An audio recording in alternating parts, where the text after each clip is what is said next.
don't know if you listen much, but these podcast conversations are not really planned out.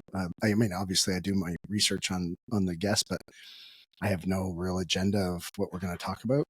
So I'm totally open to what the universe has to offer us today. So that's exciting. I mean, it's completely against my fundamental principles of being overly prepared for everything I do, but I'm going to do some self-exploration today.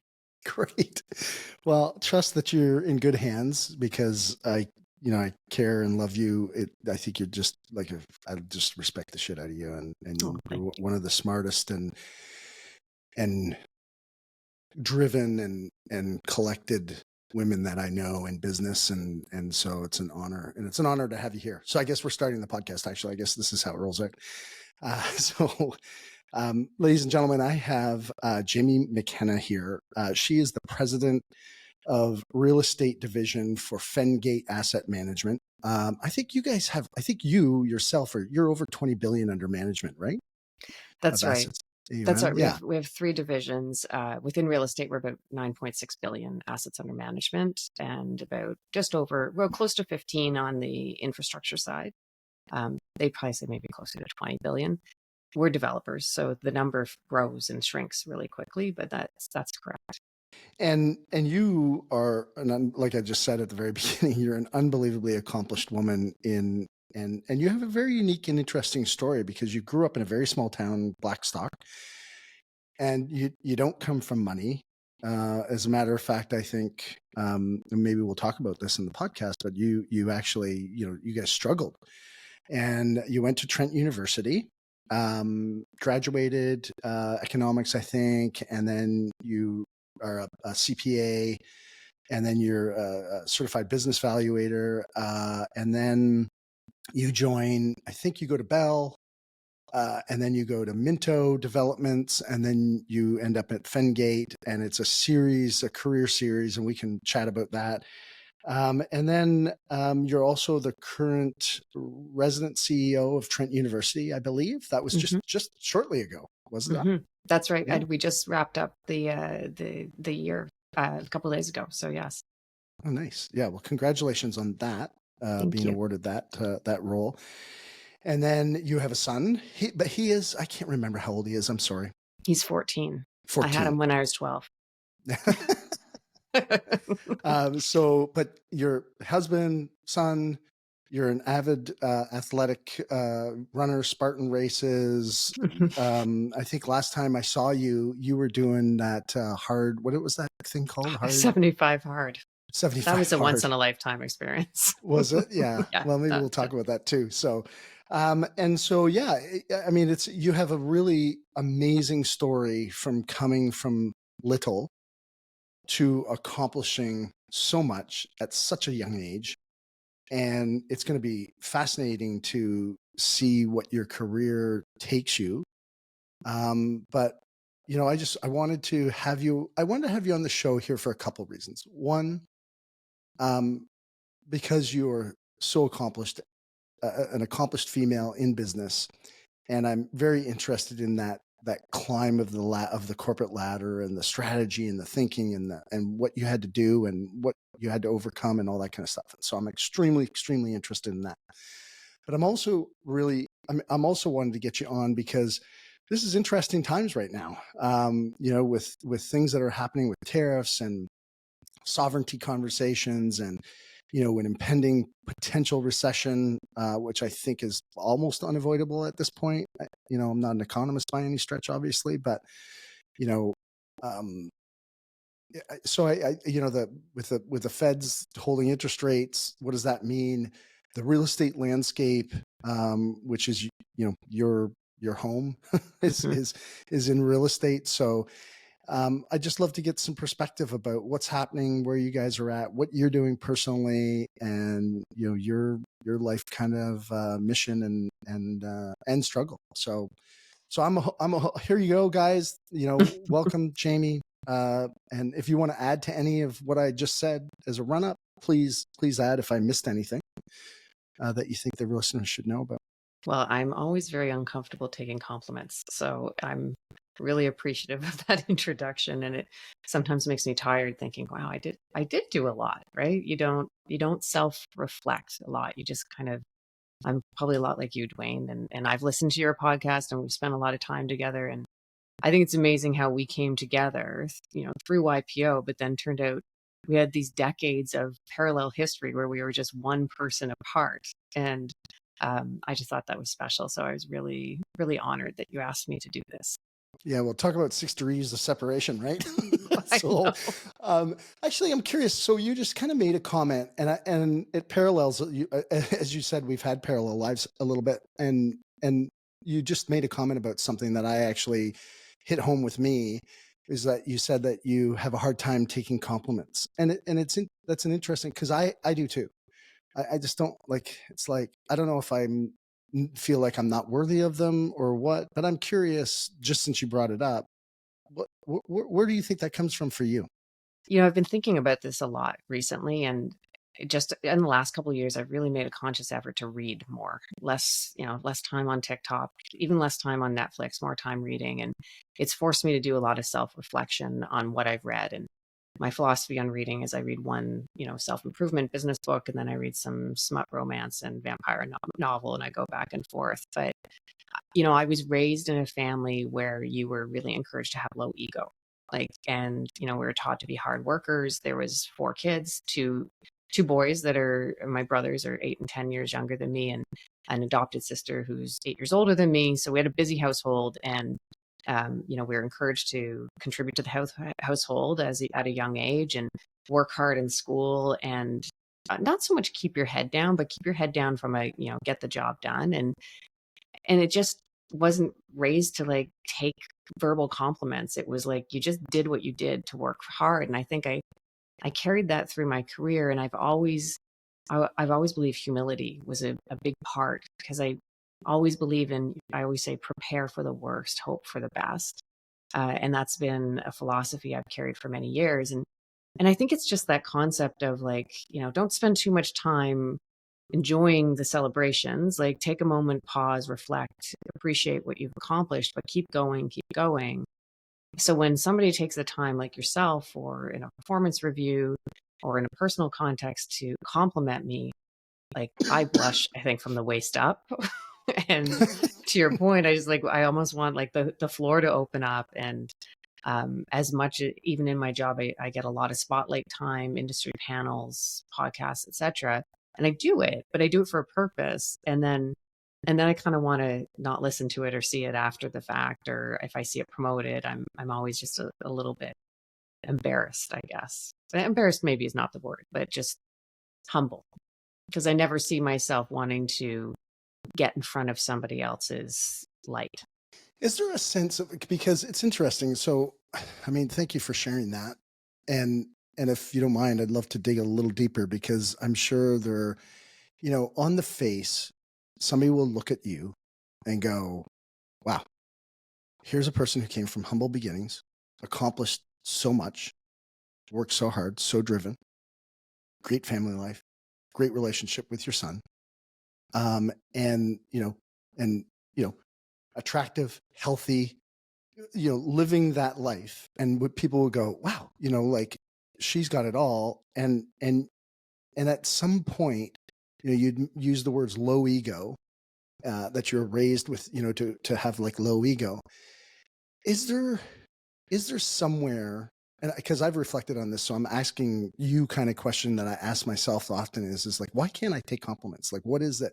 So I've really like pressed myself that when people say something complimentary, I'll be like, thank you. But I still find myself saying, well, thank you, but it's whatever. And then so I've gotten to the point where I can say thank you and kind of accept it. And then I just pass it off with another post comment. I've found that that's my kind of my process or my ritual.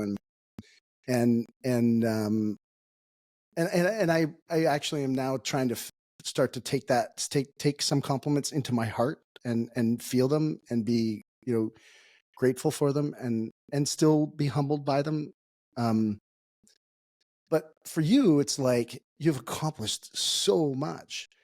So I guess the question is like, is this, is there, eh, so I guess the question I'm going to ask is, is going to try to draw to what's been the motivation and what's been the push to get you to where you are. Is there this level of worthiness that you seek that you don't yet accept, even though you've accomplished so much, and then you're still pushing for more? Where does that lie for you? I'm exactly the same as you, Dwayne. I've worked very hard at, instead of deflecting and making a joke or like pushing away a compliment, I've worked very hard at my next words to be thank you and have gratitude of that compliment and try to take it in. And I think there's a big difference to having gratitude and appreciating that recognition versus, inflating an ego. And in a role that I've had, in a career I've had, I've learned to very much compartmentalize what I have to accomplish to push things forward from a business perspective, which requires an element of ego and confidence. And I then turn it off. And then there's personal Jamie. And, you think about difficult business decisions where you have to terminate somebody or you have to deliver a hard message, and you have to have confidence. But in my mind, that confidence is in a different box than who I am as a person and who I am at home. So I have had to really work when I do get those personal compliments, to appreciate them, but then still retain the fact that I believe low ego is important. And, to your question about, why are you driven? I have always been competitive, but with myself. I'm constantly in this place of trying to compete with myself, trying to prove myself to myself that I can get over that next hill. I can get that next degree. I can get to that next point in the business. And, I think one of the things, and you and I probably do have a similar experience in this, when I was young, we actually moved a lot. So I actually started my life in a very much of a middle-class family. Four of us. My dad worked, he had a great job. Was born in Ottawa, moved to the Maritimes, moved a couple different places in the Maritimes. My dad worked like a general manager job for Shoppers Drug Mart. And so everybody says, was it military? It wasn't military. He just, every time his position kind of changed, we would move, which brought me in high school to Blackstock, which is what you mentioned, which has about 800 people and 10,000 cows. But so although I'm not like a true farmer, I spent quite a bit of time in the farmer world and around horses, just like Tennille. And but when I went to university, just as I was going to university, my dad's company restructured and he lost his job.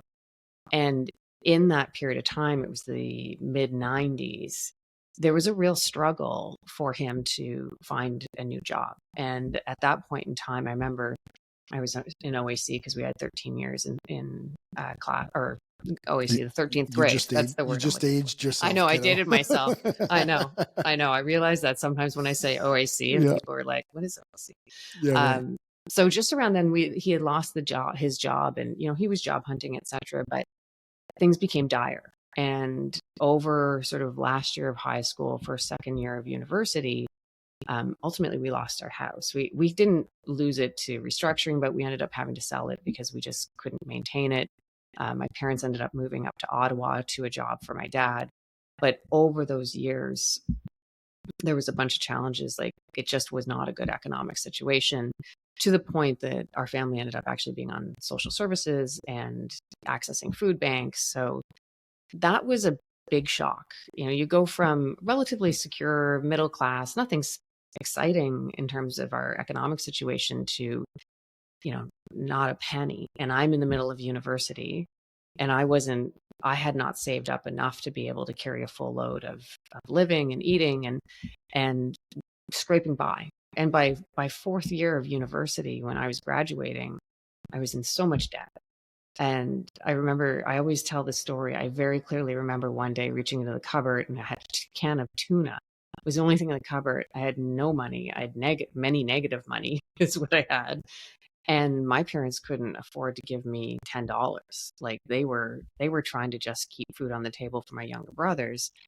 And that fear that gets instilled in you that everything can be ripped away from you and brought back to your most basic human needs has never left me. And so as I progressed through my career, I push myself because I want security. I want security for me. I want security for my son and my husband, but I feel this obligation to have security for my brothers and my dad. And if something happens, it's just this element of fear that I think will always carry with me.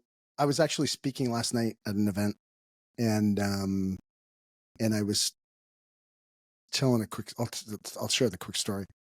But early on in my career, like I started my first business or my first real business, and it was very successful for about 3 years. And then I was partying, drinking, and it was my first lesson in cash flow. I was spending more than, was coming in. I didn't, and then eventually I just wasn't tracking the financials and the dials in the cockpit. And I was young, my early, like 18, 19, 20. And I ended up, being in massive debt. I think about, for 19 years old or 20 years old, I was like 40 grand in debt, and and I'm trying to dig my way out of this, and I'm trying to run the business. And at the time I was working 3 jobs. I was running my business. I was working as a doorman at a bar.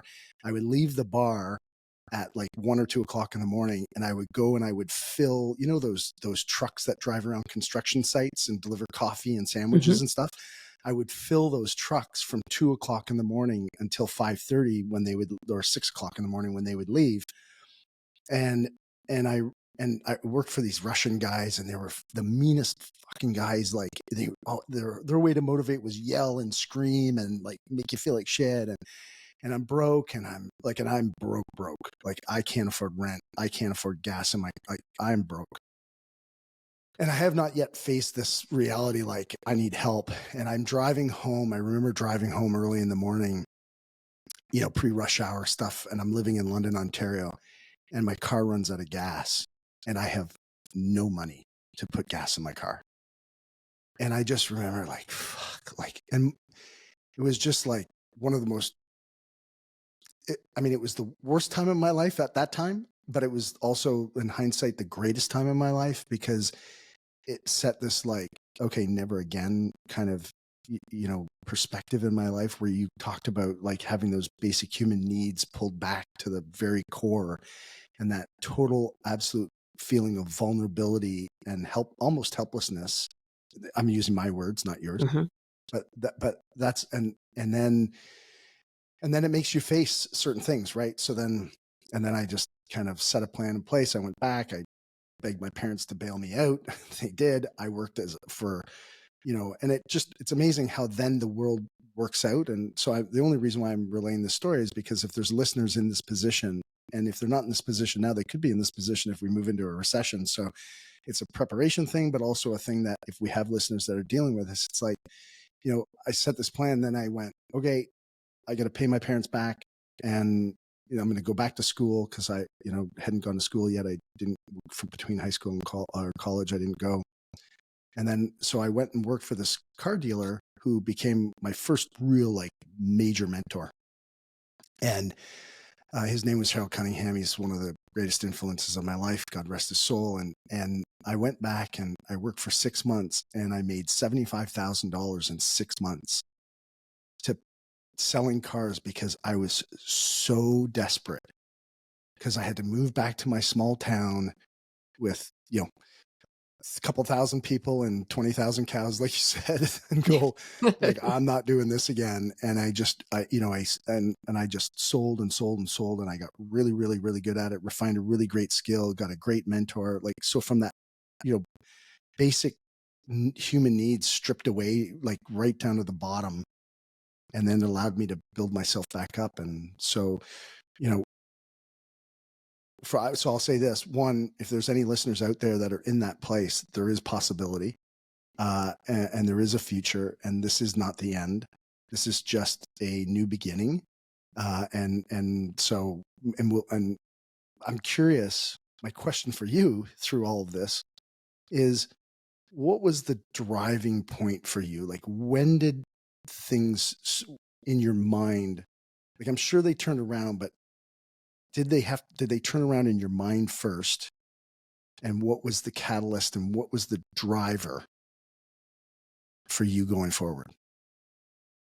Well, I think I knew I had to fix things. And, to your point to other listeners in this position is that you get a lot of advice that's unattainable to you.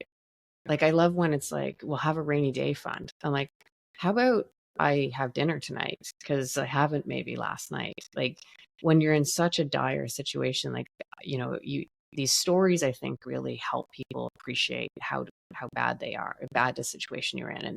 And for me, I remember I was sitting in my apartment. I was in Peterborough, had graduated Trent. I was on this summer training program to go into my next job, and the student loans group called, like the institution called, and I cried. I was on the poor woman is sitting there, and I'm bawling my eyes out because I'm like, she's like, well, you need to start a payment plan. I'm like, I don't know what to tell you. I like, what do you want me to do? I have nothing. I'm trying to get a job, and so I think it was just accumulation of those, but what it taught me was survival. And I think I started to piece pieces of survival together. So the next thing was I got a job that I didn't love. I worked at Freedom 55 Financial as a life insurance broker, believe it or not. That's not on No, my resume. okay, it's not. It's not on my resume. But that was one step. So I took that step, and then I was like, what I figured out from that job was I really liked numbers, and I really liked the finance world. And I remember at one point looking out my window in Peterborough and saying, no, I want to work and stand in a boardroom on Bay Street, up in a tall high rise, and have an important job. And I started to visualize these things, but I became very disciplined at just what's the next step. So my next step was, I went to all my friends that worked at companies in downtown Toronto and started to talk to them about, how did you get your job? Do you see any opportunities? And sure enough, a friend of mine knew about a new grad program at Bell. Like you mentioned, I started there. And I applied and I called and I did everything to get into this new grad program. And I remember when I got the call to go for an interview, I came home to Dave, my husband. He wasn't my husband at the time. We've been together for a long time. And my hair was a mess. Like, I couldn't afford a haircut. My highlights were growing out. And I'm like, Dave, can you cut my hair? Well, that was a big mistake. So he cut it in a triangle, I think. Time he could tell you the story, and I'll never forget because he's like, oops. But the reason this is relevant is the only way I could get it fixed is I went to the Salvation Army, and they had people there that would cut your hair for $7. So I got my hair cut for $7, and then I got my blue Honda Civic and I drove downtown. Like, it was just, for me, it was just like, take one step. And then when I got that job, I was like, okay, now I need a consolidation loan to deal with my debt. And then the next step was, I decided I wanted a job that was recession proof, and I knew accounting would be a recession proof job. And so I studied my CPA. And so, to your point, Dwayne, it was actually little baby steps that started to accumulate, that I started to gain a little bit more confidence. And then you start to take a little bit more risks. But I don't think I ever had like that moment.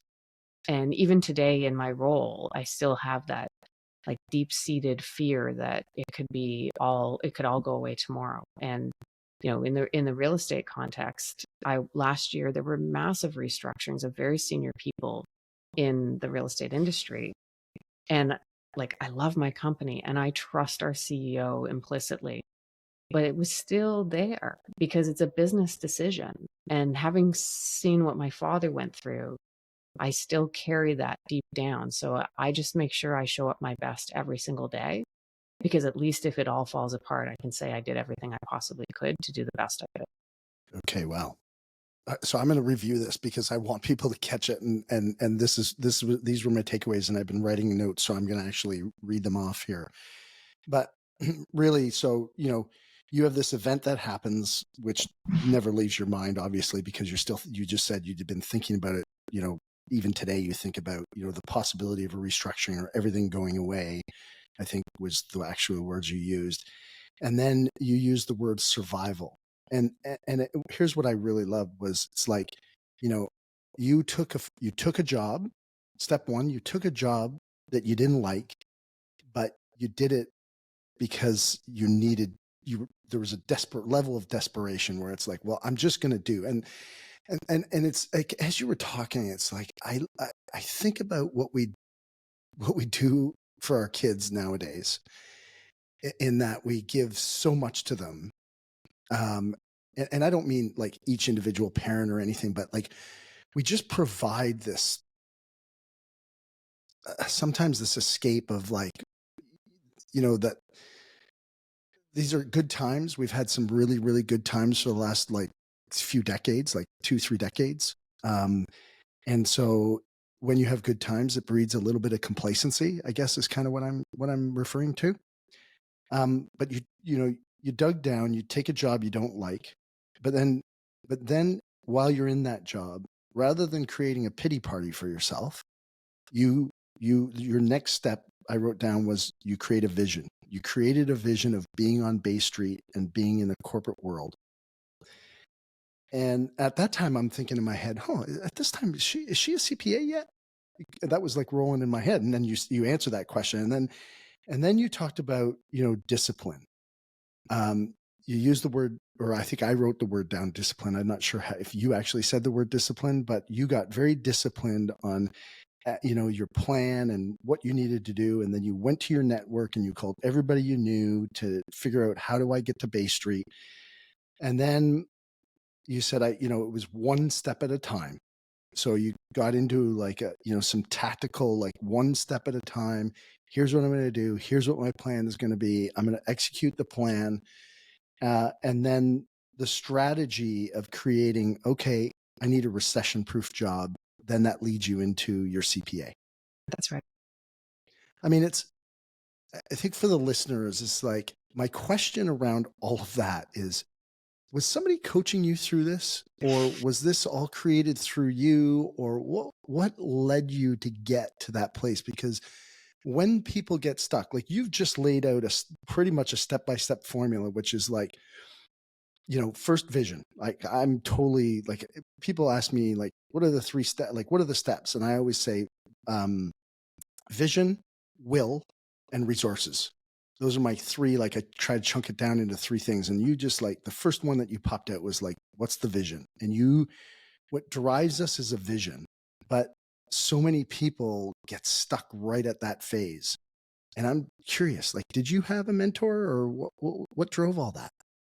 I didn't early in my career. And I was very inward focused. I think, you mentioned the 3 things, but the 4th I would add is reflection.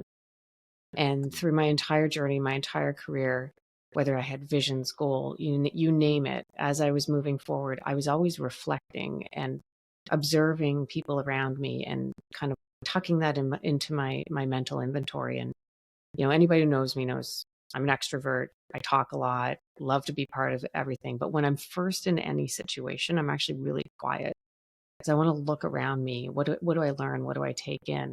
So my early years, I had people that, I could talk to, I could throw ideas to, but I just didn't have anybody around me coaching me. And I think, when I talk to students and people coming new in their careers, I see that loneliness and that desperation in their face, because I remember that feeling of being like, I got to figure this out. Nobody's figuring this out for me, especially when you don't come from a world where, your dad had a big job or your mom had a big job and they made a call, and then you're surrounded by people who had big careers. I wasn't surrounded by that. I was surrounded by farmers who didn't offer me Bay Street advice, but Right, right. but seriously, I just didn't have a network.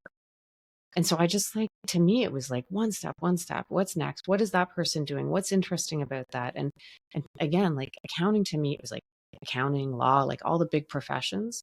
That needed to be my next step out of school, because I needed to lock that in so that if I had either a shingle out front of my door and I was doing individual tax returns, or I was working in corporate Canada, I had a safety net. So did you do your accounting part-time or something? So you get your degree, and then what did that look like for you? So at the time, before CPA was CPA, there was actually 3 different accounting routes you could take. You could do the CA, Yep. and if you did the CA, you went to the firm. I couldn't afford to do my CA because I couldn't afford the salary you would make in an audit firm. I needed to make enough money that I was paying my debt bills. So I pursued what was called the CMA, which is the Certified Management Accounting.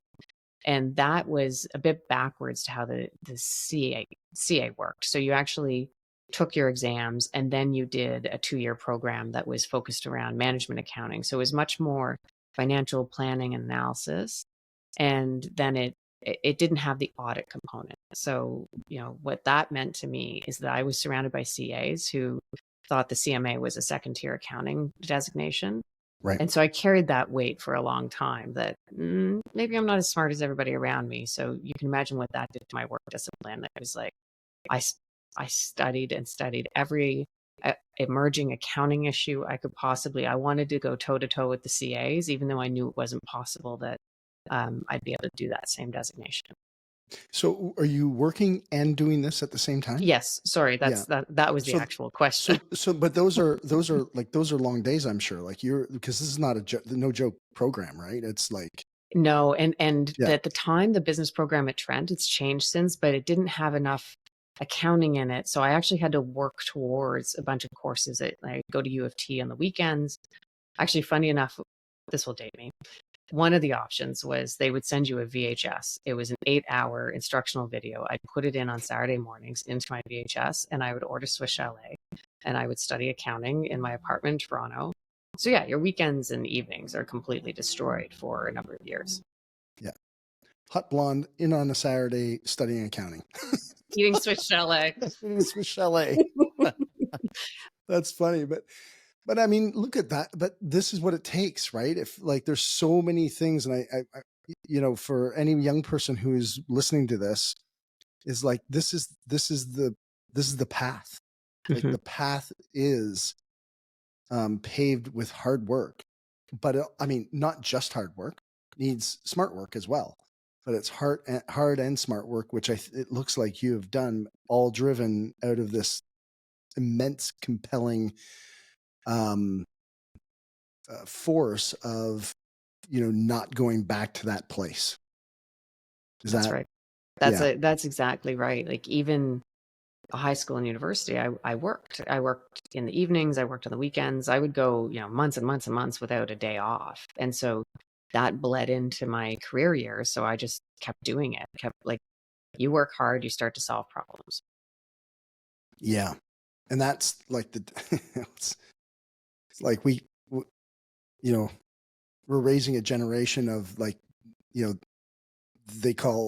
they get Uber Eats to send them a coffee in the morning because they don't want to get out of bed or leave the house to go get their coffee, and they pay triple for a couple of coffees.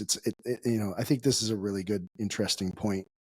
Except that I did that this morning. I ordered Uber Eats to bring me my coffee. Yeah, but you can afford that now. And I put in the time. But that's the difference, right? Because there's a difference there, because I think there's once you get to the next level, is and I'll say this, entrepreneurs have this this roadblock. I'll call it a roadblock, or this difficulty in transitioning the mentality of where you were back in the day to where you are now today, and what your time and value is worth.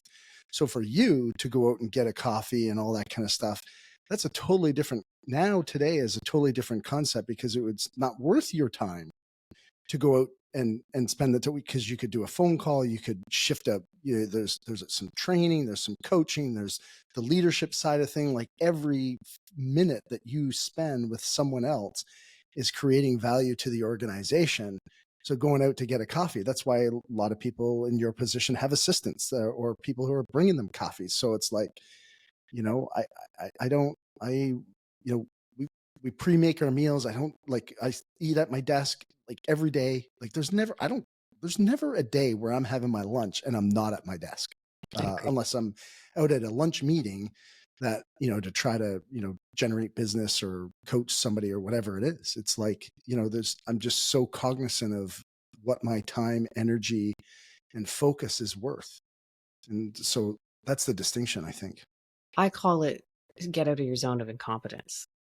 And, a funny story is we ordered a closet system recently, and my husband was going to put it together, or it was going to cost us $700 to hire somebody to install it. And he's like, $700. Like, we still are in that mental zone, right? It's $700. And I'm like, so am I. Yeah. Get out of our zone of incompetence. I'm not good. You're not that good. You're good at a lot of things. You got a great career. You're not a good closet assembler. But he still did. But parking that, you're right, is that I do try to remind myself, like, I never had a nanny when my son was growing up. We never had a housekeeper. Just recently, I hired 2 days a week. I have a housekeeper coming in because I was coming to work stressed because I was making breakfast and then cleaning up. And I'm like, no, this is not good use of my time. I can bring more value to the business and to my family than cleaning up smoothie cups in the morning. Yeah. Yeah. So I think that that's like a really great distinction, and, good for you for getting to that point, but, and it is a process. It's like, but we continue to, like, our partners, I continue to explain to them, like, you have to understand what your time, and everybody speaks about time. What's your time worth? But it's like, it's not just time. And you kind of twigged on it there, which is, it's your energy and your focus. And if you're pissed off, angry because you're stressed out, because you're trying to keep up and you're doing smoothie cups and you're trying to clean up the kitchen and you're trying to make meals and all that kind of stuff, and then you show up at a place out of congruency or out of identity, what I call it, like, you're out of your identity, which is, at some point in time you have to shift. And I'd love to talk to you about this, especially, and I don't want to make this about female, but there is, you know, women have a tendency, like, men are kind of like dumb and very singular focused, and we don't have a lot going on outside of the peripheries, where women have so much going on, so many voices, so many identities, so many things that are pulling them in different directions. How did you do that, kind of coming up, and now in your current role, balancing, you know, mother, wife, uh, athlete, or whatever, however you want, whatever you picture that, and then this kick-ass person in the boardroom on Bay Street? Discipline's a big part of that. And, you mentioned that early on, and I sometimes think I'm overly disciplined, but it actually works for me because in my mind, like, I get up at 5 a.m. and I hit the treadmill at 6, and, this the steps that we need to do, and I plan ahead like that. But balance is a tricky word. Like you said, I have a 14-year-old son. My husband and I have been together. We'll be married 22 years this year. We went to high school together, Wow. university together. Congratulations. I'm very close with my family. I made the decision 2 years ago to move from Ottawa to Toronto because of my job. And, my dad, my brothers, my sister are all back in Ottawa. Like, all those things I filled my cup with. And I never saw any of it as a burden. But people say to me, like, how do you balance it all? And I said, you don't balance it. You fit it all in at different points. And, I don't say, well, if I work 9 to 5 and the rest of my time is my personal time, and that's how I balance it. I say, sometimes I work 100 hours in a week. And sometimes Tuesday afternoons are not important meetings and I blow them off and I come home and I pick my son up early. But you slot it all in and you make sure they're all a priority. I have a silly term. I call it work-life integration, which is, there's no perfect schedule, but you just are conscious of what's important to you.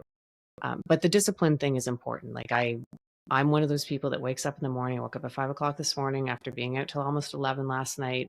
And God, that snooze button looked really attractive, but I knew today was my long ride on the Peloton. And, so you just have to stick to it. And, I sound a bit cold when I say this, but I think during the pandemic, there was a lot of talk about self-care and self-love and taking care of yourself. And those things are important. Mental health is important. We can talk about that too, but I think we went overboard.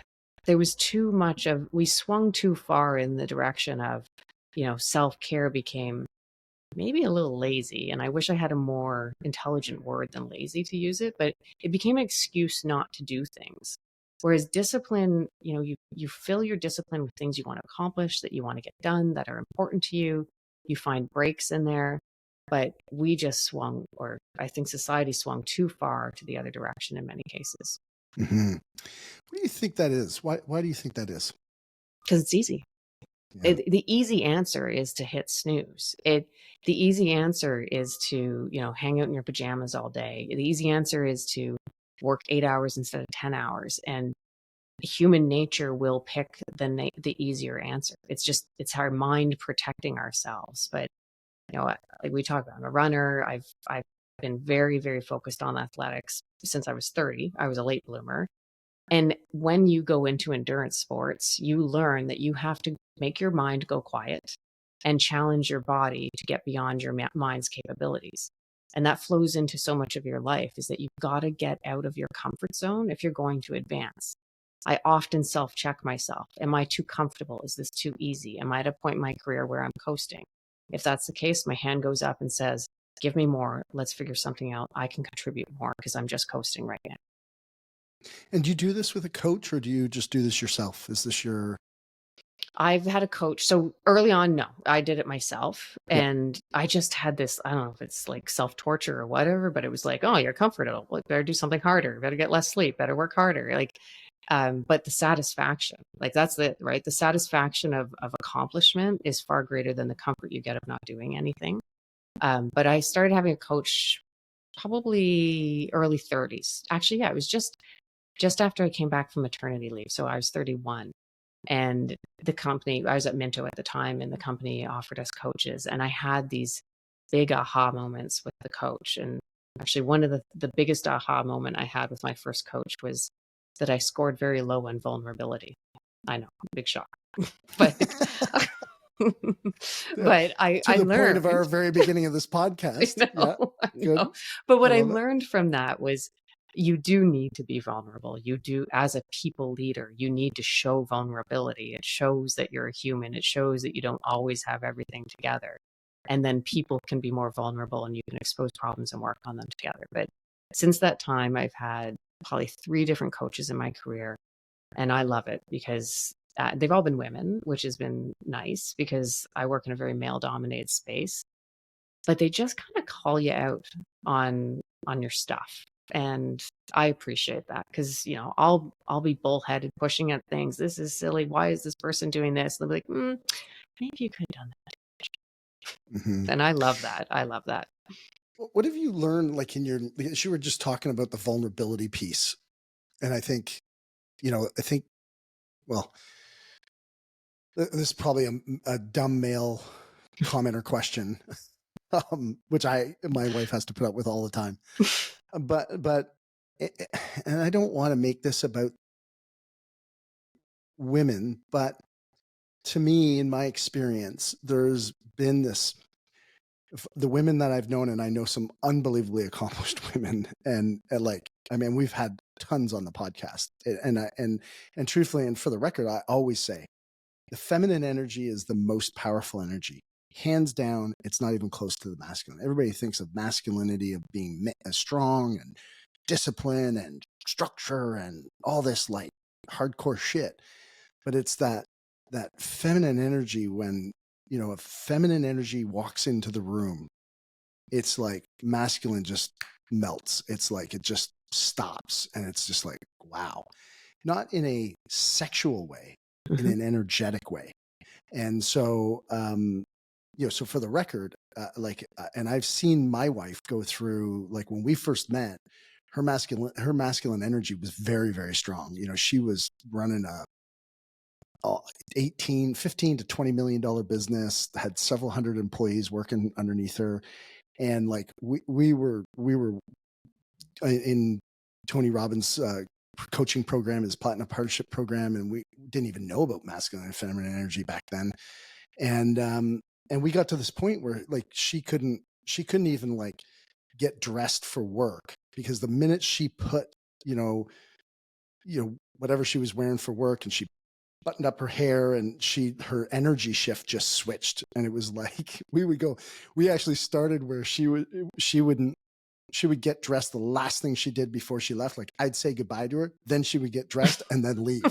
It was like, sending Superwoman off to work. But I never ever saw her in her power uniform type of thing. But I'm curious, the vulnerability, like, how has that affected your leadership? How does it affect your leadership now? Like, where do you slip? When do you slip? When did you start to learn this piece of understanding vulnerability where you didn't have to, and I'm totally putting my own words into this, so please, like, whatever your words are, but that mask or whatever it was that you had to do, for my wife, it was like putting on the uniform type of thing. Maybe for you, it's something different. I'm curious. I do carry a big suit of armor, and that, like I mentioned, that coach at that point, she did the survey and she scored me. I can't remember which tool it was, one of the typical tools you get, and this vulnerability score came out, and I remember being annoyed. I'm like, I don't need to be vulnerable. Like, I got to have my armor on. But when I started to explore it and experiment with opening up to my team and being like, I don't have all the answers, or, I'm very upset by this, or I think at one point we actually had a death on the team, or I let somebody go, and I started to show them, look, I let somebody go. That bothered me. It was the right business decision, but as Jaime McKenna, the human being, it's not good. Like, I worked with this person. I like them. I know about their families. And so opening up that piece and not creating such a hard wall between Jaime, the businesswoman, and Jaime, the human being, just made me a better leader, because then my team could show their vulnerability and we could have more honest conversations. And it's still something I work on, because my armor will go up. It could be at 2:00 on a Tuesday or 6:00 on a Saturday. My husband can see it in a second. Some of my good friends, they can see it. They actually call it out when I don't even realize the armor has gone up. So it still kind of shows up here and there. But my leadership style, my team knows, like, I'm a driver. I want results. I have high standards, but I will take a bullet for you. And my team knows that we are in this together. We lose together and we win together. And I start with lose, because if somebody around that table is struggling and they don't put up their hand and tell the rest of the team that they're struggling, then we're all going to go down with you. And you've left us out here, because one piece of the wheel, or one cog in the wheel, fails, the whole system falls apart. And so we have to look at this. We lose together and we win together. And so you have to be vulnerable and show that you truly care to create that trust in an executive team. And I truly, I love my executive team right now. We get together, we have hard conversations, we have good conversations, we chirp at each other, like, we have a lot of fun. But that takes building trust, and you can only build trust if you show your true self. Like, you've been at Fengate now for, was it 5 or 6 years, I guess? Just coming on to 6 years, yeah. Yeah. So what are some of the biggest things that you've learned? Like, because you came in there as, I think it was like a director, a managing director, yeah. and head of real estate or something like that. Now you're the president. Like, this last 5 or 6 years, what have you learned in terms of your own leadership style, and how have you, like, transferred or transformed, I guess, sorry, is the better word. How have you transformed in your leadership style? What have been the learnings, and what would you share with people? Yeah, so I started at Fengate. The real estate team was a lot smaller, both people-wise and assets under management. So I was managing director. We actually have quadrupled the platform over the last 5 or 6 years. And in that time, I've had to make some big team changes. And I would tell you, my executive team is a brand new executive team versus what it was 6 years ago. A lot of the team under the executive team is the same. And so, you go through a lot of learnings in that process. And I think every time you make a personnel change, every time you make an investment decision, you're learning from it and you're absorbing it. I was promoted to president, I guess, just over a year ago, maybe 2 years ago. But the CEO and I kind of laughed, because my job didn't change. It was just, I was doing the job, and the title made more sense given the scale of the business. But through that time, I think the biggest, you kind of know it intuitively, but I think the biggest learning for me was that you can have a team of really smart people, technically smart people, could write a book, smart people. But if they're not on board with your vision, you're never going to succeed together. And so you're making decisions about people working with you on a trust basis, on an alignment basis, and you've got to put the technical piece behind you. And so that was a big learning, is that I had some really smart people that, on paper, even the history of the company didn't make sense. Like, why are you making that change, Jaime? Because they're not aligned with my vision. And right now I'm tasked with growing this platform, and I've set a vision, and I've set a strategy. And it doesn't mean you can't challenge me. But if you're fundamentally on a different page, this isn't going to work. And so some hard calls were made with some very capable people. And, those capable people have gone on to do great things at other companies. And I have all the respect in the world for them. And they might not love me for the decision I made, but it was good for them. And it was the right thing for the company. And over that time, we've now formed this team that literally is so loyal to each other and actually rowing in the right direction together. And I'm a very anti-gossip person. And the executive team I have, like, they won't even know any of the in-house gossip going on. It makes me laugh because they're just so focused on getting the job done. A couple of questions on all this, because one question is, how do you get the buy-in on your vision Mhm. with your people? And then the other question then after that will be, what do you, in regards to selecting team, whether you're promoting people, hiring from outside, what are you looking for? What do you need as the leader in addition to them buying into your vision? But, that's really a bit of a sale job on your end. And I'm Mhm. curious how you do that, which is the first question. But the second is like, how do you, or maybe the better question is how do you build the team around you? Like, what are you looking for? So setting a vision's hard, right? I mean, you know this, but when I joined Fengate, so I joined September 2019, and we'll ignore the fact that a global pandemic hit shortly thereafter. Right now, we'll just put that Hmm. little fact to the side. Right. But it took me, like, I had to sit, I had to understand the team, I had to understand the capital we had available, I had to understand the market, I had to reflect on what I've learned in the previous time I'd spent at Minto. And what's hard is as that time is burning through, that you're trying to figure things out for yourself, your team's looking at you like, what are we doing here? Like, what's the plan? And I spent the first 6 months, I get very frustrated because I'd hear my team be like, I don't understand what the strategy is. I'm like, I don't know what the strategy is yet either, right? I'm trying to write it. Give me a minute. Like, let me find where the washrooms are and fill out my health forms. And so I actually took a lot of time. I would take Fridays. So I would go into the office Monday to Thursday. Fridays, I came home and I would write and read and reflect and kind of just put it all out there. And then I would distill it down until I'm like, this is the vision. This is the vision. This is the plan. This is the end state. These are the assets we want to invest in. These are things that we'll dabble in, but not be core to our strategy. And then give yourself enough flexibility around the edges to experiment and explore new things. I think it's important. You can set yourself too hard on a vision, especially in real estate, and not give yourself some edges to explore and learn new things.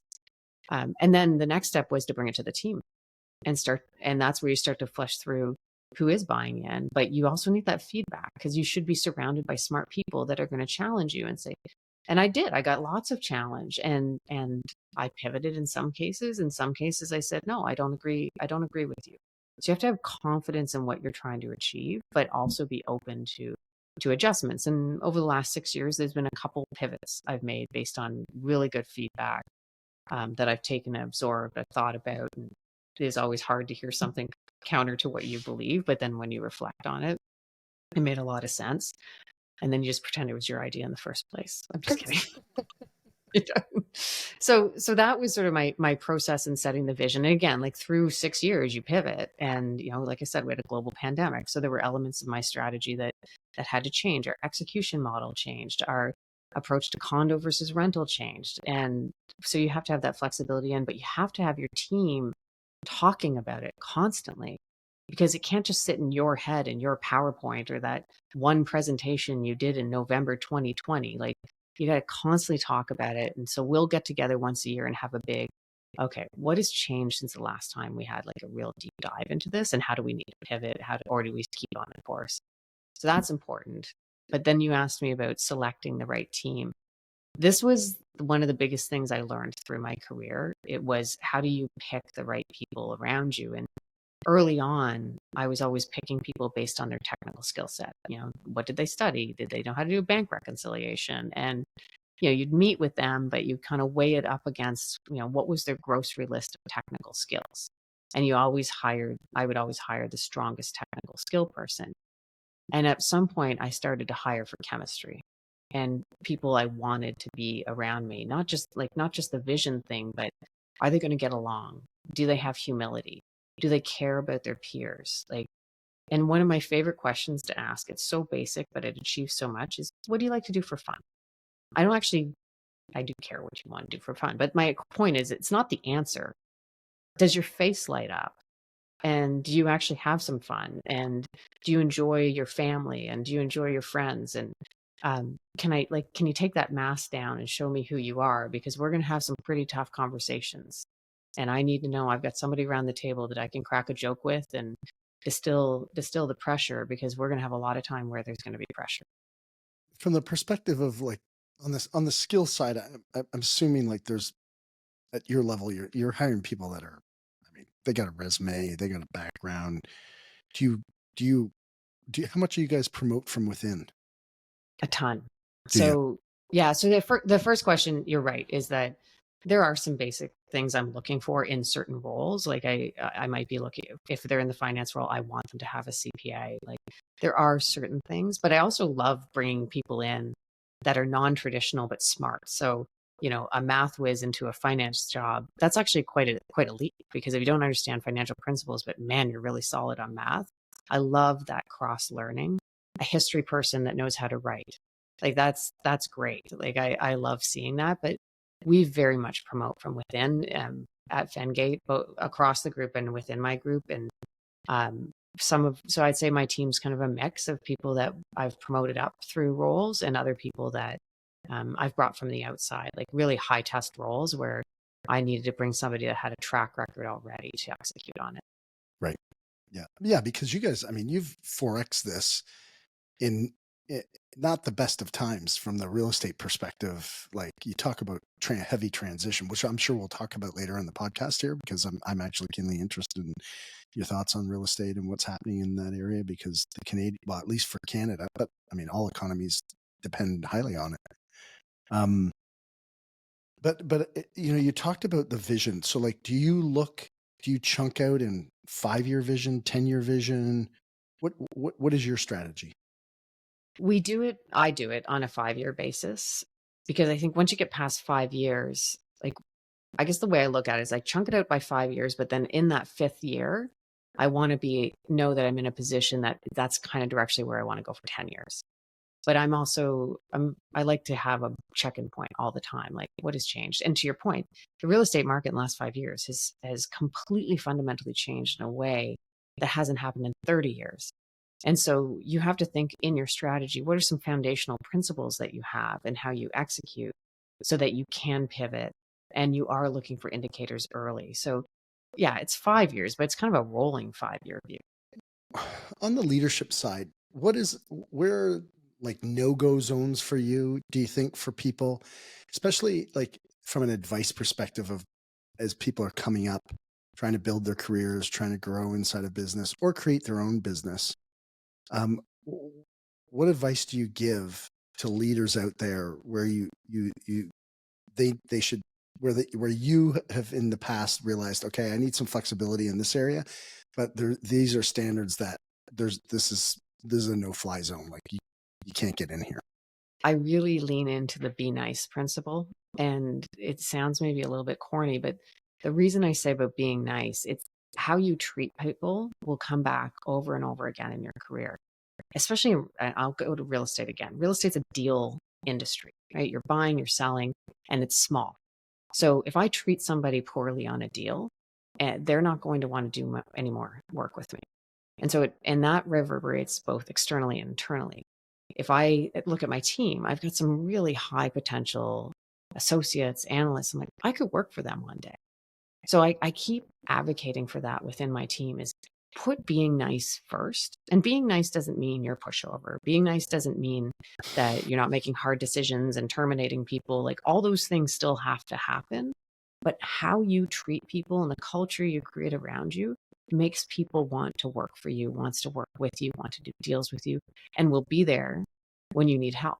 And I have a roster of people that, as much as I talk about being afraid of things falling apart, that if things fell apart, that I know I could call them because I've been there for them. And I help people without even questioning it, because they're good. They have a good heart and they're just in a tough spot. But people that have treated me or my team badly, they're dead to me. As you were saying this, somebody had called me a couple days ago and asked a question. And I'm interested in your answer on this. The question was around the effect of where do you draw the line between like your expectation or what you like, what must be achieved, and being, I don't want to use the word nice, but you know, having that great culture, that that culture fit. There's sometimes a line there, and so many people have struggle um, with their people to kind of walk that fine line. And I'm curious, what has your experience been, and how would you answer that question? I compartmentalize it a lot. I very much have the compartment of the business and what we need to achieve. Because if the business is not achieving and growing and doing what it needs to do successfully, none of us are here to have a good time in the hallways. So that's my first priority. And that means that if I'm in a negotiation, I say the hard words, that if people aren't performing, I make changes. Like that is the first thing. And then I close that box. And then when I'm at a social event or somebody, I make myself available for a mentoring or coffee chats. And, how is your weekend? Like how you treat people on a day-to-day basis and showing that you're there for them, even when you're dealing with difficult transactional or other decisions that you're going through. They can be two separate things, but you have to put them in different lanes on the highway. And again, like if I'm in a difficult negotiation, it doesn't mean that me saying hard things and direct things and providing directly what I want and I expect doesn't mean I'm not being kind. And some of it's respectful in how I approach it. Maybe I should call you ahead of time, Dwayne, and just say, look, I'm going to go into this meeting and I'm going to be really hard on these points. I want you to be prepared for that because I need to get here with that. But I don't want to catch you off guard, right? Like it's Mm, kind of how you wrap around it versus that's the core. very interesting. What about with your people? Like that was kind of bit on the client side, but or Mhm. in a negotiation, but with your people in terms of, I mean, could be an example would be like working from home, or balancing their family life, and or attendance, or whatever it is. Like what, how do you handle your people with that, in regards to that too, and your Yeah, that's versus your expectation? Because I mean, what you had to do to get where you are today, I mean, you are where you are because of what you did, how you behaved, what your actions were, what your strategy was, what your thinking was, what your vision was, and not everybody shares that, that discipline. I think you used the word earlier, in those on all those levels. And so, how do you manage that? so I'll tell you a funny story. I hired an executive. She heads up our development team. She's been with us for a year now. And I brought her from Heinz. And I wanted her so desperately to be part of the team. And she's super smart. And I remember in the interview, she said to me, I've been doing research on you, Jamie, and I've heard you're a workaholic. And she's like, you can't have the same expectation for me that you have for yourself. And I laughed and I said, don't do what Jamie Don't does, right? Like, don't remember that book, Don't Do What Davy Don't Does. So, Yeah. my husband's name's Dave, so we say that all the time. But seriously, like, just because I decide to work crazy hours or drop personal things, and you don't have to mirror me, right? But again, we need to achieve things for the business. So I was very quick to bring the team back to the office because we work in real estate and our developers and our brokers and our bankers are all back in the office. And I don't want us sitting behind the screens with our hoodies in our basement and not looking professional. So I do prioritize the business and how we come across. And I do make hard decisions and I set expectations. But everybody knows that if they have an abnormal personal situation, I will also say, take time to yourself, a loss in the family, a kid that's sick. Like, I'm not going to say come into the office unnecessarily. But if your kid's sick every week, at some point we're going to have a conversation because now you're impacting the performance of the business. And we have to discuss that because the business isn't going to stop for you. So if you have a personal accommodation we need to talk about, let's talk about it. But my number one job as a leader is to drive this forward. I like what you just said there, is like, if you have an issue, let's talk about it, because a lot of people don't talk about the things that they should talk about. One of my mastermind group members is booking a call with me on missed conversations, and the power of, of not having, making sure you have the conversations that you should be having, not avoiding the ones that, that need to be had. And they don't have to be hard conversations. They just need to be had. That's all. Yeah. Yeah. And, And and we all do it, right? We all I'm like, oh, can we talk about that next week? Right? It's Friday. I don't want to go into the weekend with that difficult. But you have to. It's the same thing I said about discipline. Like if you're not uncomfortable, if you're not feeling out of your zone, you're not growing. So if you are uncomfortable about a conversation you need to have that conversation. It is the one thing I always say, like my mom's passed away now a few years ago, but it's the one thing that she blessed me with was the ability to have hard conversations. Sorry, yeah, they're hard conversations. They don't need to be hard, so you need to just confront them, have them, and they don't have to be yelling and screaming. They just have to be matter of fact and just go, hey, what are the facts? What do you need? How can I help you?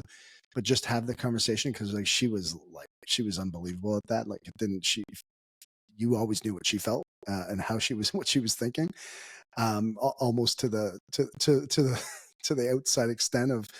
But I mean, it was a blessing for her to be able to give me that skill and for me to learn that, because I don't know if I've really learned that in business more than I learned it from my mom.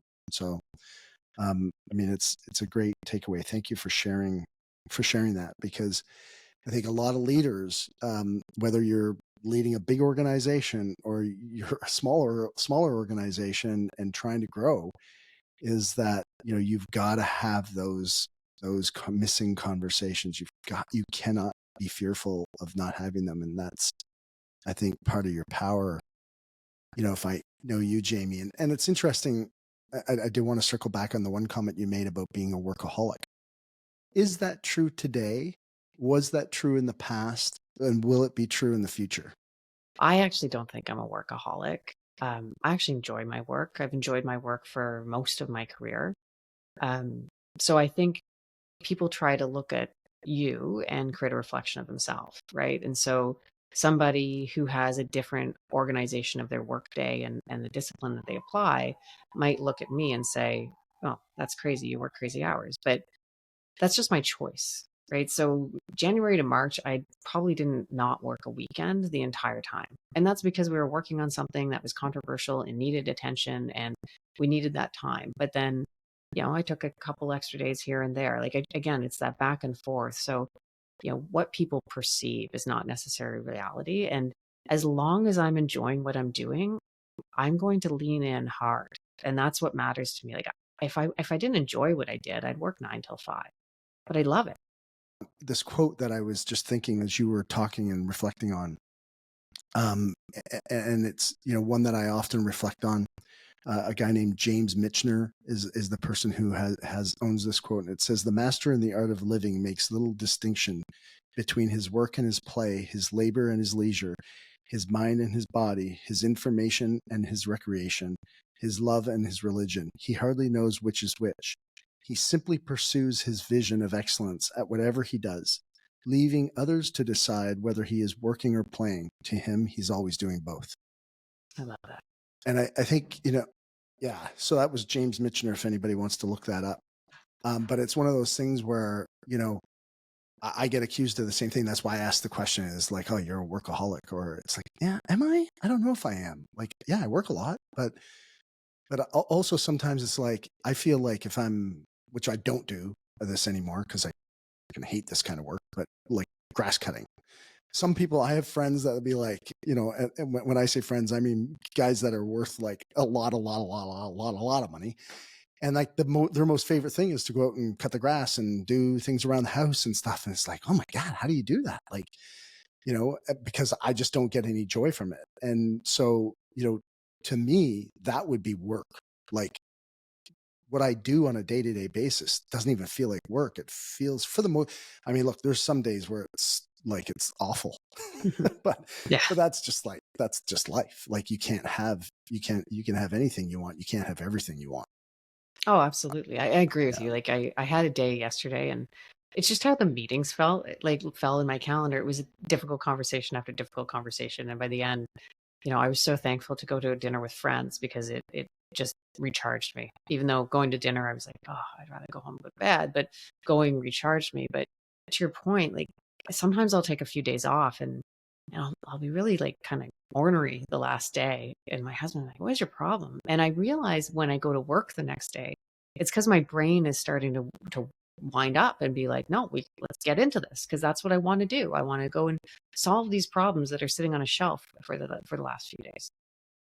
Do you have so it just popped in my head as you were saying that, is like, do you have trouble, or in the past have you had trouble um where you being present in a situation, like with the responsibility, with the workload, but also with the drive and the enjoyment, being present? Do you have trouble being present in the moment in at Yeah. certain times in your life? Yeah, I'm laughing because the other day my husband says to me, what are you thinking about? I'm like, I was thinking about the investment mix in the fourth fund that we entered in. He's like, oh, I thought maybe you were thinking about like I don't know what was going on in the backyard, but so yeah, I do. You guys weren't in bed at that time, were you? No. No, we were sitting in the kitchen. I literally was like, no, I was just kind of curious if we've done the right profile mix in these investments. But I do. But it's because I'm interested. I'm thinking. I've always been a very internal thinker, and even in university, I would write my exams that were due the day before they were due, but I had spent 5 days thinking about them, so it would just like pour out of me. So I do, and I'm very honest with people where I'm like, look, my head's elsewhere right now. But I do also I've been working on this really hard, is being present when I can be. And if I can't be present, I just say it. Look, I can't be present right now. I need some time. I need to go think. I need to go in my office. I need to go in my room. But when I'm here, like, I'm really trying never to multitask. I never, like, if I'm in the meeting with you, I'm in the meeting with you. If I'm reading my book, I'm reading my book. If I'm working out, I'm working out. I'm not like checking my Instagram when I'm between sets. Like, so I'm really trying to focus that, because I think, to your point earlier, is that doing half of two things is basically, you might as well not do them. Right. So be present. And my entire life, my son will tell you, that has been a huge focus for me. Is I've traveled a lot. I'm out most nights to client dinners or events and that kind of thing. But when I'm home with him, he is my sole focus. And as he's getting older, he's 14 now, I do feel like I'm chasing him a little bit around the house to spend time with me, but it's because, like, you are it. That's who I want to be with. Yeah. That gets worse, by the way. The older they get, like I got a 20-year-old and a 23-year-old, and like sometimes you're like, man, like I text my son and he doesn't get back to me for like 2 days. So, I know. but I got life going on and he's got stuff happening, and so yeah, it's funny. So you had said, when you were talking about the piece about your thinking about something else, and your husband had said, what are you thinking about? My wife oftentimes, like, she'll look at me and she'll be like, who are you talking to? And I'm like, what are you talking about? And like, I'm having a full-on conversation. She's like, you're literally having a full-on conversation.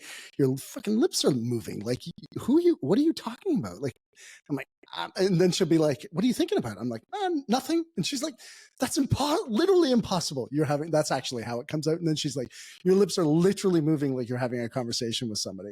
Does that happen to you? Yeah, I have facial conversations. So, and both my son and husband are like, we can see that. Like, cause I'll roll my eyes, or my eyebrows will go up, and they'll be like, what are you doing right now? I'm like, oh, sorry. I was just really annoyed with a conversation I was having earlier today. Processing it. Processing the conversation. Wicked facial expressions. Somebody used to say, like, you have the facial expressions, the equivalent of Gilbert Gottfried. Like, you remember how he was always just so over the top? My facial expressions were like Gilbert Gottfried. Yeah, that's funny. What are you doing to be more present? Like, what has the shift been? What specific, like, one or two things that you could share with people? Because I think this is a global problem. Look, it's silly, but one of the things that I started to do that I could not believe the impact it had is I keep my phone out of the gym when I work out. And I only use that because it's a simple example. Like, what I realized, first time I did it, I was cycling, and the number of times, like, I'd do my interval and I'd sit back and I'd look for my phone. I was like, holy mackerel, how many times have I stepped out of my workout zone to look at my phone and check Instagram and not continued what I was trying to do? And how much have I lost in my training by all those thousands of times I've checked my phone? And so that was a wake up call. It was a silly example, but the silliest examples often are the most effective ones. Yep. I very much made a point that when I'm in meetings, my phone goes down, preferably out of sight. Because science says that even if you see it, it creates this attachment to it, and you're thinking about what you're missing. So I try to keep it out of sight. And so But so I does so does science actually also shows too that the person with that you're with in the meeting also sees it and is associating that you are thinking about your phone. So sorry. absolutely. Yeah. No, absolutely. And so actually, to your point, another personal example is dinner time. I call it phone jail. And my phone doesn't go on the table face down or in the chair next to me. It goes on the other side of the room because I'm here, I'm present, I'm having a conversation. And it is so much more satisfying to be focused on what's in front of you. And again, I talked about reading, like less TV, less scrolling. And I really try, it's a bit tricky sometimes, but I try to put my phone off by 8. I read for an hour. So there's no more blue light in my eyes. Mm. And I go to bed with the last thing I've done is talk to my family about a book. Now, of course, life happens and phone calls happen. But it can't be a habit. You've got to break the habit, and you got to disconnect yourself from that evil little square in our pockets. How much pressure, like to the point of that, how much pressure right now is happening in your industry that's like drawing you into like with the current environment um in real estate? And there's like we could talk about like there's a ton of topics, right? There's obviously like affordability, there's the condo market, the rental market, the office vacancies because of COVID still, and I don't even know how big of a problem that is really anymore. But what's going to happen with industrial and warehouse space with all this like kind of tariff stuff happening? So I just got to imagine in your industry right now there is a lot of stuff going on, and that there's an immense pull right now. And how are you managing that? It's very difficult, Dwayne. Like again, we're in unprecedented times, and what is happening right now and has happened for the last 2 years is right now we're in an unprecedented level of geopolitical uncertainty. And prior to that, it was interest rates were going up and inflation was peaking. Prior to that, it was a global pandemic. But what's really happened in the last 24 months has been a lack of transactional activity and liquidity in the market. And real estate is, although an illiquid asset, is a market that requires your ability to buy and sell. And what we haven't been able to do is to buy and sell. So you just constantly you're accumulating assets. And if you have a problem asset, you're just stuck with it. You can't do anything. So you got to like, do we go forward with it? Do you continue to build through this and hope that you're going to come out in a positive environment in 2 years when it's built? So it's your whole tool set that you've had for so many decades in the real estate space has changed. And through cycles, through periods, there's always one or two asset classes that have warts on it. And you stay away from it or you don't invest in it and you let it go quiet for a bit.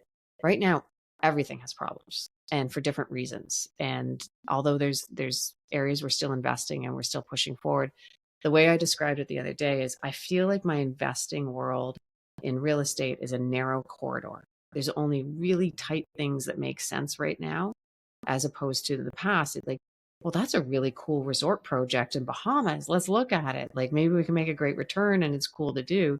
Now it's kind of like there's like just a handful of things you're going to look at right now. And not a lot of people are making moves.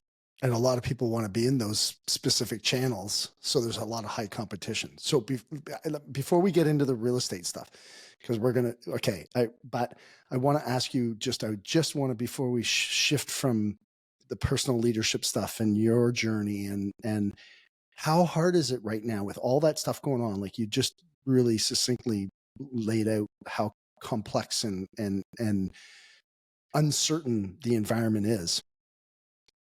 How are you managing getting yanked into that? Like being, an, such a driven person, such a focused person. You've got this vision, you've got this plan for the organization, you've got all this uncertainty. So you've got to be flexible, but flexibility sometimes just draws energy and focus. And so how do you adapting? How are you managing the relationships, the intimate relationship with your husband, being married for 22 years, and then having a 14-year-old son, which is like That's a difficult age too. There's a lot going on for him. Anybody who has a child that age, like that's a really, transitional phase for him. It's going to be going into high school next year, or is he first year high school He's this year? he's in grade First 9, year. yeah. Yeah. So I'm curious. I'll tell you a funny story about my son. So he's he emails me the other day, "Mom, I have an independent research project. I'd like to interview on the housing market." So he's like going on 50, like this kid, right? So he's made it easy for me. And actually, what's been really a wonderful experience is bringing him along in my career. Because so one day he had like the bring your kid to work day. And so that day I was at a ribbon cutting. I met the premier. I had like all these really cool meetings I was going to.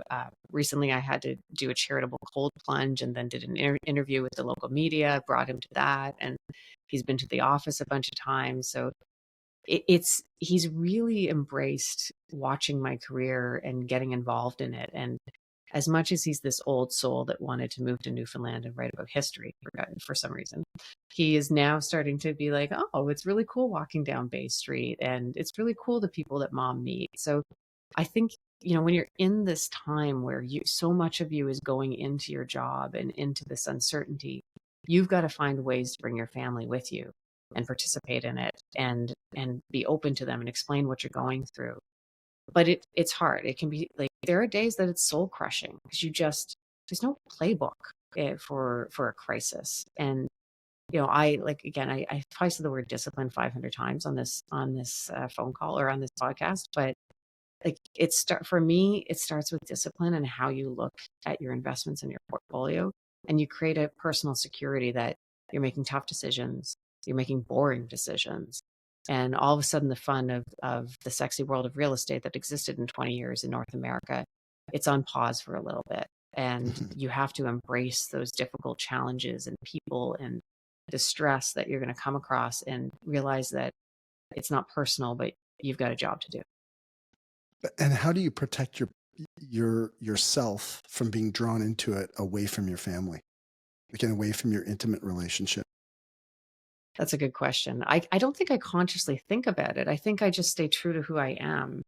And I've always prioritized making sure like I'm spending time with my family and talking to them. And sometimes I share with them what's going on. So they know that why today I came in and the door slammed a little bit louder or I needed a minute in my room. And I'm just very transparent about what I'm experiencing because I don't think it's fair to them if I'm having a hard day that I don't tell them why, and they're left guessing. And then they think maybe it's me, maybe I did something, maybe mom or maybe Jamie's angry with me.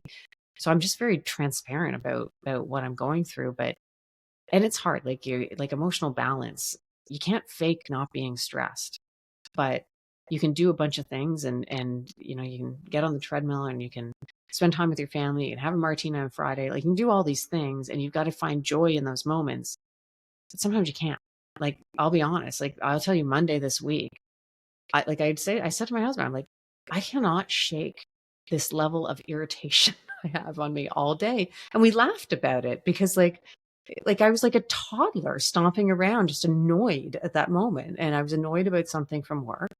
But at least we could kind of laugh about it because he knows I was being a toddler the whole day.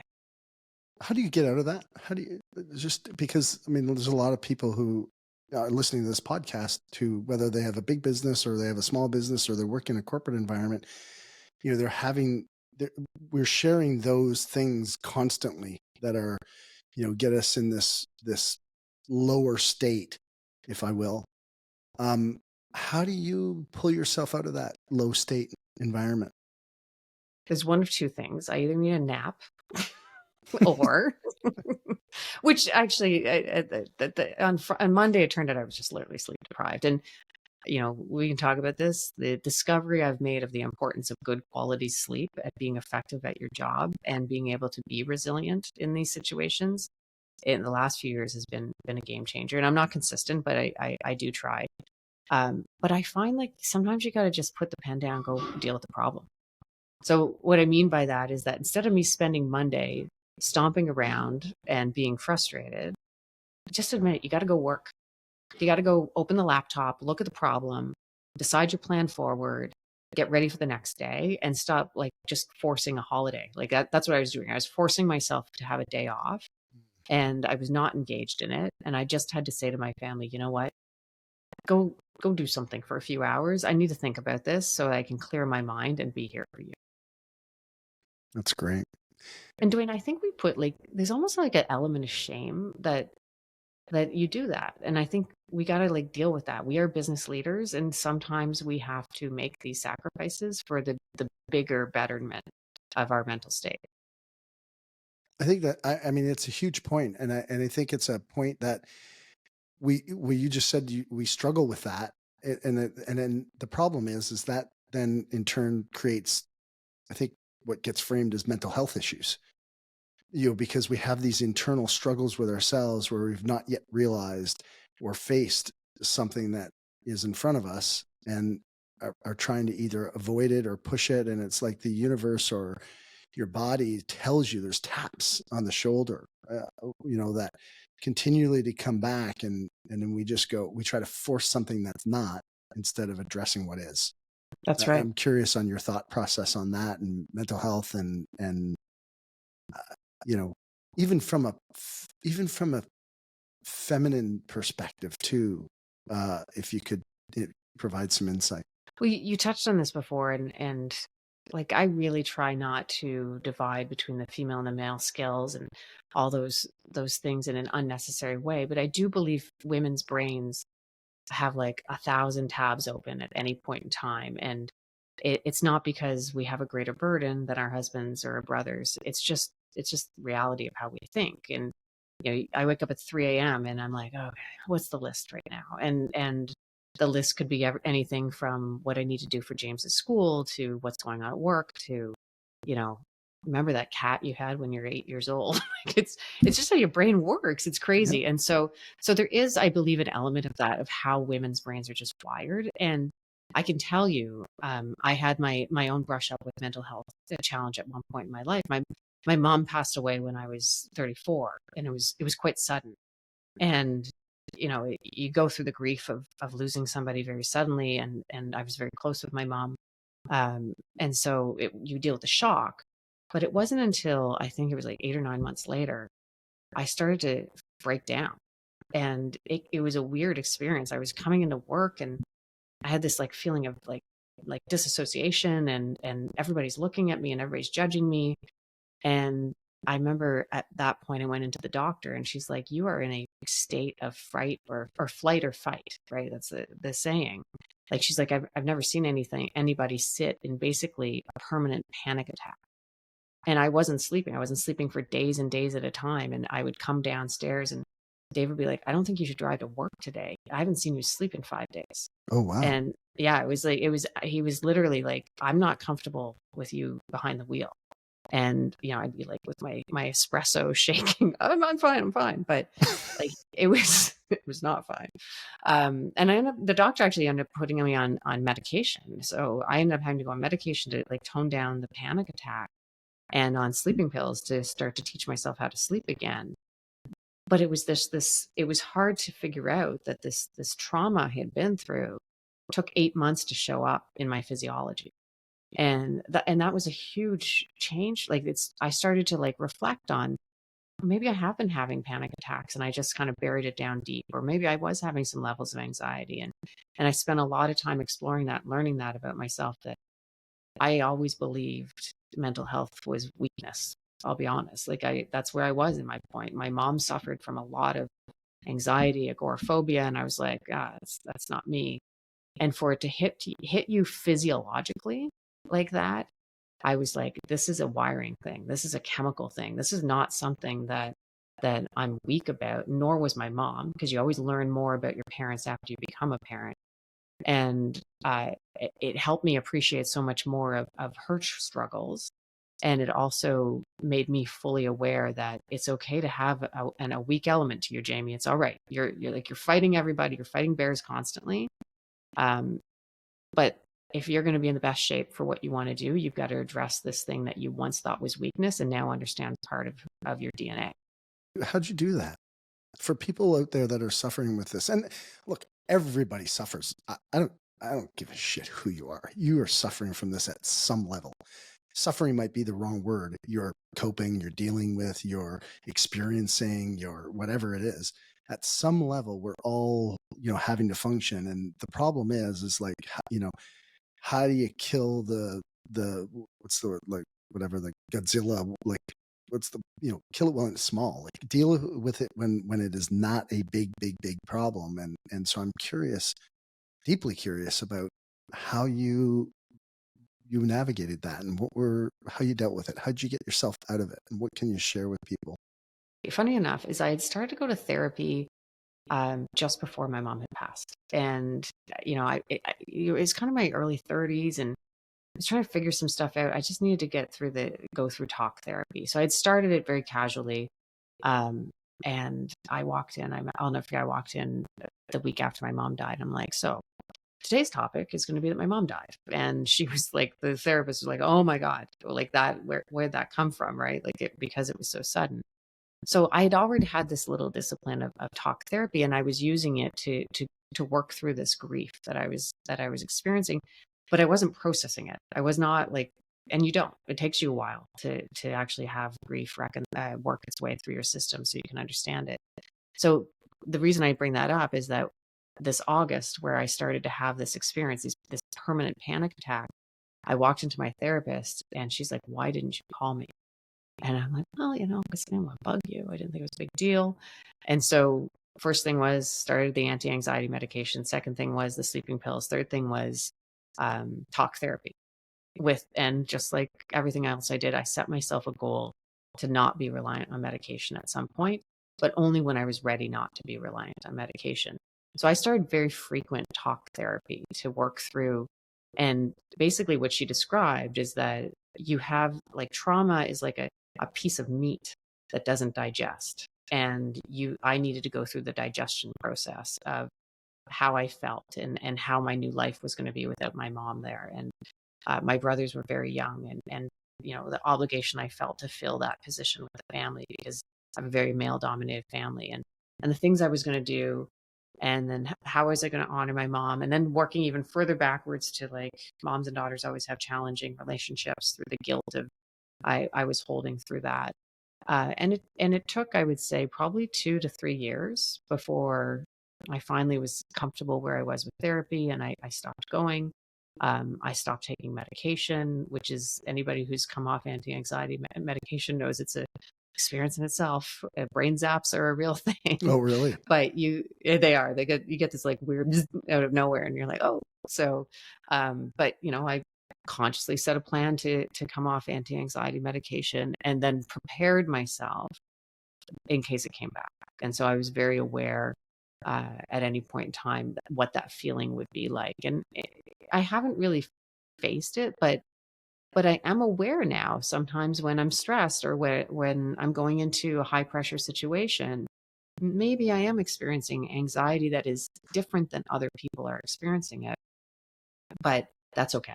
That's okay. And I'm really working on meditation right now. I'm up to 90 seconds. Okay. So I was going to ask you, like, what are you doing? Like, so when you feel, that anxiety, and I think it, to frame for people, like, anxiety is not a bad word. Anxiety is your body telling you something. Whether that's to breathe, whether that's to meditate, whether that's to, like, I'm a big fan of meditation. I've been doing it for years. It was a great gift that was, that I was awoken to by a friend of mine, Kieran McCammon, who's been on the podcast. And it, it's been a super, super huge gift for me. But like, what are your steps now? Like, you walk into a meeting, you walk into the office, you walk into whatever, it doesn't matter. Zip lining. That's different. That's a different story. That's not anxiety. That's just pure fear. Yeah. That's survival. Yeah. But what, like, how are you approaching it now? What is because you're a disciplined, like you've said it a million times, like you said, so my hallucination is you have a step-by-step process that you're creating or trying to sort out. And I'm just curious what that journey looked like. Well, anxiety for me is, and other people have this experience too, but it was weird because it was never episodic. Like it was never, I got to get in front of a room with 2,000 people and talk about whatever I'm talking about that day. That's not what brought on the anxiety. It would, maybe I was standing in Shoppers Drug Mart and all of a sudden I was like, I'm out. Right. So it was hard at first to figure out where it was going to come from. And so I think I just learned that, it's going to hit you. And like if it hit me unexpectedly, luckily it's never happened in an inconvenient situation. And I say that because my mom would be in the grocery store and she would have a panic attack and she'd like drop the groceries and she'd have to leave. Right. And I remember that very clearly growing up. That's not what happens to me. But when it comes to me, I've just been like, I actually laugh about it. I'll be like, oh boy, anxiety's coming. Like I'll actually say that. And if it's people I'm comfortable with enough, I'll kind of be like, okay, I need a minute. I've been really trying on meditation, and I've learned now it's an incremental practice that, Mm. you start with 15 seconds and then 30 seconds. And I wasn't joking. I'm up to a minute and a half. I'm afraid to step to 2 minutes now. But to me, meditation's wonderful. It's a great way to get control of your mind and clear your mind. And because again, coming back to that female mindset, like if your mind has 10 tabs open, it's no different than multitasking in a meeting. Like how do you get control of your thought process so that you're most effective on what you're dealing with at that moment? And then last, I would say the exercise has been a huge part of it. Like when you spend an hour every morning biking, running, strength training, I call it my filing system. All that mess of files that are sitting on my desk, which is my brain, starts to go into their appropriate file folders, and I come into the day refreshed. Yeah, it's good advice. You're just out of curiosity, your meditation, what kind of meditation are you doing? Is it like total silence, staring at a candles and stuff like that? Like, what do you do? I do total silence, breath work, and quiet, and that's it. Like nice and simple, because I think for me that's the purest form for me to, and I can apply it at any point in time. I can do it in my office. I can do it in my car, preferably not when I'm driving.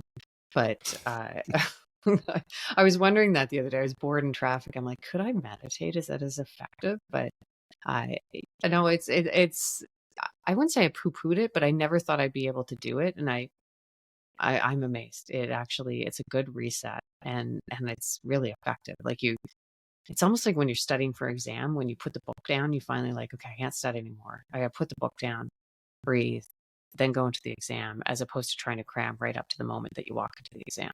Right, right. And are you able to quiet the mind like in moments now? Are Yeah, you get yeah, yeah. yeah. It's been quite powerful where I can quiet the mind. I focus. I'll either have like a word or two that I repeat. If I have a really noisy mind, sometimes I just have to pick a couple words that I'll repeat. Or I just really focus on the breath piece of it. And the Mhm. breath piece, like it's actually, I learned the breathing practice from endurance running, and I'm a very disciplined breather. Sounds weird. In endurance running and how I use it, and then I just translated that into meditation. And how do you do the breathing? Like, where do you notice it? Like, do you take notice of the breath, or do you on the inhalation, the exhalation? What is it? What is the process for you? Just out of curiosity. I like box breathing. For meditation, I like box breathing. So again, when I'm running, I've taught myself very disciplined, like in through the nose, out through the mouth, faster in, slower out. That calms the nervous system, calms the heart rate. Then translated that when it comes to meditation, I use 2 in, 4 hold, 8 out. And again, maybe using that mathematical formula is also what keeps my mind clear, because I love like numbers is how I think. And so I'm like 2, 4, 8, 2, 4, 8. And that's all that's going on in my brain. And I can hear the breathing. And nothing else can then get in at that point. Yeah. So for the audience, can you just do you mind explaining that for Oh, people? yeah, Yeah. sorry. Yeah, no, that's okay. Like, and if for anybody who wants to understand this different breathing techniques, you could go back in the podcast history and look for Greg Wells, who I interviewed, and he has a really good explanation of breathing, breath work, and stuff. But please, you explain your process. Yeah, for sure. So box breathing is just, it's literally because there's multiple angles or stages or moments within the breath. So in my example of 2, 4, 8 is quick deep breath in for 2 seconds, hold it for 4 seconds, then long 8-second breath out. More traditional would be breathe in 4, hold 4, out 4, hold 4, and then maybe you go 5 and 6. Anybody who does yoga, like my original time that I learned box breathing was in yoga, when I was trying to stretch these very stiff running hips out.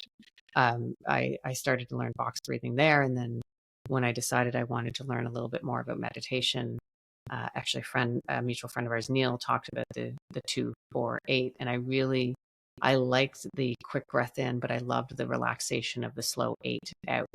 Because again, when you run, if you can calm how slow you breathe out, everything else calms with it and your endurance will increase. Yeah. I mean, so my lived experience is my emotional home is anger. I've said this many times on the podcast. It's like pissed off, frustrated, or angry. There's 3 different levels, and once I get to angry or super angry, it's most people want to not be anywhere in the close proximity. And so the breath work, like guys, this is real stuff. From my perspective, and Jamie, please share, is, breath work has allowed me to, my state of where I get into pissed off, like I'll get frustrated. Pissed off is very rare. Angry is like almost never anymore. And breath work, I would say, is like the cornerstone of this, the meditation and then the breath work. But the breath work has been really, really, really significant for me. And I can because I would hold things in, hold these things, hold things in, and then boom, it would explode. And so now I'm able to, when I feel it coming on, I use breath work as a mechanism to go, whoop, it comes up. And then all of a sudden I use breath work and all of a sudden, boom, I'm down, rather than up, up, up, boom. And it's been like life-saving for me and the people around me mostly. So I don't know if that's I saw your face kind of light up a little bit when I was explaining that at the beginning. I was trying to, the reason my face lit up, I was like, I think I might be the same as you, Dwayne. I think my home emotion might be anger, but I don't know if it's anger, but I like, people will always describe me as intense, and like it took me a long time to absorb that. But so I do live in a point of intensity. And to your point about breath work, sometimes I just need a reset, and because intensity quickly translates into anger and frustration and annoyance and aggression, very, very quickly, and you don't even realize you're doing it but it's the people around you that suffer. So but I do I find the breath work for me, it's about focus and calm the noise, focus on what you have to do right now, and do the best that you can do at that. Get everything else, figure out what you're going to make for dinner another time. Yeah. Just as a side note, and because I love you, I just think the world of you. My word used to be assertive too. Yeah. Until I allowed myself to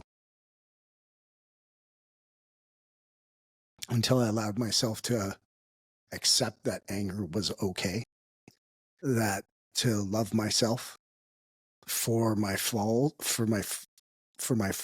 sorry. To love myself for my flaws and also accept myself for the things that, like, I'm a big love bug, right? I'm like, I care so much about people. But I have this other side, and there's nothing wrong with that. And so the reason why I get emotional about it is because, I have gone through a, extensive transition in my personal growth over time. And I have a lot of mentors and people to thank for that. It's not something I created, and I wish I could say I was that smart. It's just I'm not the crispiest chip in the bag, but I sure can follow process it pretty well. So it's allowed me to elevate that, and I just maybe share that story for you personally, or for anybody else who's listening. That we oftentimes will tone down our language in order to be able to fit a model of the world that's acceptable from a bias that somebody fucking created or we created in our own head. And that, you know, there's a lot of freedom in the acceptance of just what is and not blaming. I'm not saying that's your position. I'm just sharing my experience. And for the people who are listening, that if they're in that situation, it's like there's a lot of freedom to it.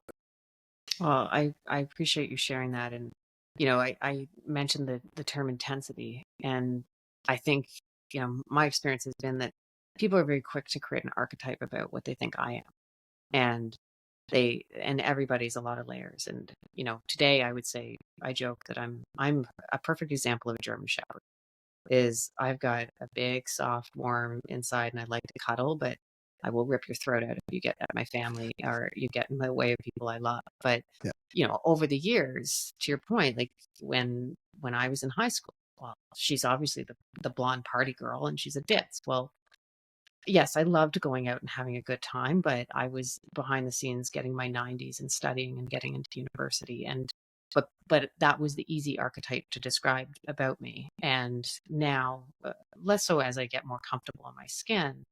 Many years it was she's intense, she's not a nice person, she's a workaholic. Like it's all these descriptors people create of you, and you start to take them inside and say, well, maybe that's who I am. Maybe I'm going to wear this archetype that people create about me, and anxiety is weakness, and kindness is weakness, and vulnerability is weakness. And so you build up this army to fit, or this armor to fit what people describe of you. And the B word is very common, especially when you're a female in a leadership position. And I started to tear that down and say, no, guys, just because I come into a meeting and I make difficult decisions and I fire people and et cetera, and I take people to court when they're doing wrong things, I'm still a loving person who's goofy and tells inappropriate jokes. And I mean, you've seen it, Dwayne. And right, like it's like I'm actually a lot of fun, but I can't be fun 24/7. And so we're all a lot of layers. And I've just learned to shed whatever the paint that everybody else wants to put on me and be more true to myself and be okay with that. That's okay. That's okay that sometimes I make people uncomfortable, but I'm doing it for a reason. And I'm confident in why I'm doing that. And I also make a lot of mistakes too. Yeah.